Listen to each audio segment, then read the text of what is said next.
Hello friends, welcome to my channel. आप लोग कैसे हैं? आशा करती हूँ कि अच्छे होंगे। तो हम लोग हिंदी साहित्य के टॉपिक को पढ़ रहे थे। हिंदी साहित्य को 4 भागों में बांटा गया था। आदिकाल यानी वीरगाथा काल, पूर्व मध्यकाल भक्ति काल जिसको कहते हैं, उत्तर मध्यकाल जिसको रीतिकाल कहते हैं, फिर आता है आधुनिक काल जिसको हम गद्य काल भी कहते हैं। तो हम आदिकाल, भक्ति काल, रीतिकाल पढ़ लिए थे। अब इस टाइम पढ़ रहे हैं आधुनिक काल। आधुनिक काल को गद्य काल भी कहते हैं। अब गद्य काल को भी 4 भागों में बांटा गया है। भारतेंदु युग, द्विवेदी युग, छायावादी युग, छायावादोत्तर युग। तब इसमें भारतेंदु युग हो चुका है और फिर हम आज द्विवेदी युग को पढ़ेंगे। फिर आगे 2 और बचेगा, छायावादी युग, छायावादोत्तर युग। इसको हम नेक्स्ट टर्न में पढ़ेंगे। तो आज हम पढ़ते हैं द्विवेदी युग। फ्रेंड्स, पढ़ने से पहले अगर आप हमारे चैनल पर नए हैं तो चैनल को सब्सक्राइब जरूर करें, बेल आइकन को दबाएं ताकि हमारे सारे वीडियोस आपको मिलते रहें। तो चलिए हम द्विवेदी युग को पढ़ते हैं।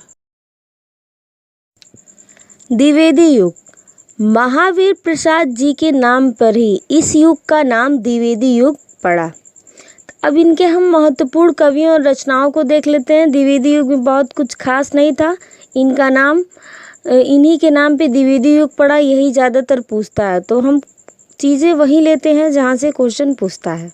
तो चलिए हम कवि और रचनाओं को देख लेते हैं। तो फर्स्ट कवि हैं महावीर प्रसाद द्विवेदी जी ही। इनकी रचना है काव्य मंजूषा, नागरी, सुमन, काव्य कुब्ज, अबला, विलाप। ये इनकी महत्वपूर्ण रचनाएं हैं। एक बार फिर से देख लें। काव्य मंजूषा, नागरी, सुमन, कान्य कुब्ज, अबला, विलाप। नेक्स्ट देखते हैं। नेक्स्ट है अयोध्या सिंह उपाध्याय हरिऔध। हरिऔध इनकी उपाधि है। इनकी महत्वपूर्ण रचनाओं को देखते हैं। तो प्रिय प्रवास, खड़ी बोली हिंदी का प्रथम महाकाव्य। वेरी वेरी वेरी इंपॉर्टेंट, बहुत बार एग्जामों में पूछा हुआ है और इस तरह भी पूछता है कि खड़ी बोली हिंदी का प्रथम महाकाव्य कौन है। तो ये प्रिय प्रवास है अयोध्या सिंह उपाध्याय हरिऔध का। और देख लेते हैं इनकी महत्वपूर्ण रचनाओं को। वैदेही वनवास है, पारिजात है, चोखे चौपदे है, प्रेम प्रपंच है, पद प्रसन्न है। अब अयोध्या सिंह उपाध्याय हरिऔध को कवि सम्राट भी कहा जाता है। उनको कवि सम्राट के नाम से जाना जाता है। तो ये भी पूछ सकता है कि कवि सम्राट किसको कहा जाता है। तो अयोध्या सिंह हरिऔध को कहा जाता है, अयोध्या सिंह उपाध्याय हरिऔध। ठीक है। मैथिली शरण गुप्त, ये भी बहुत इम्पोर्टेंट है द्विवेदी युग के। तो इनकी रचना देखिए, रंग में भंग इनका प्रथम काव्य रचना था। फिर आता है साकेत, ये महाकाव्य, ये भी बहुत इम्पोर्टेंट है।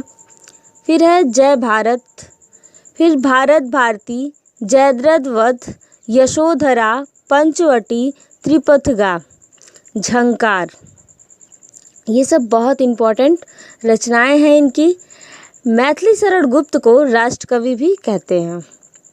ठीक है, क्योंकि ये देश से संबंधित रचनाओं को करते थे और जागरूकता फैलता था इनकी रचनाओं से, इसलिए इनको राष्ट्रकवि कहा गया।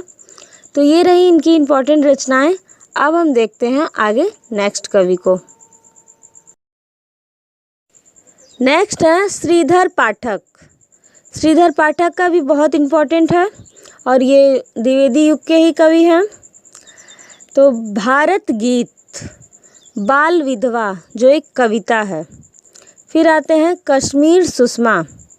कश्मीर सुषमा के बाद देहरादून, ये इनकी प्रमुख रचनाएं हैं। इस वीडियो को 2 से 3 बार देखेंगे फ्रेंड्स, बहुत आसानी से याद हो जाएगा।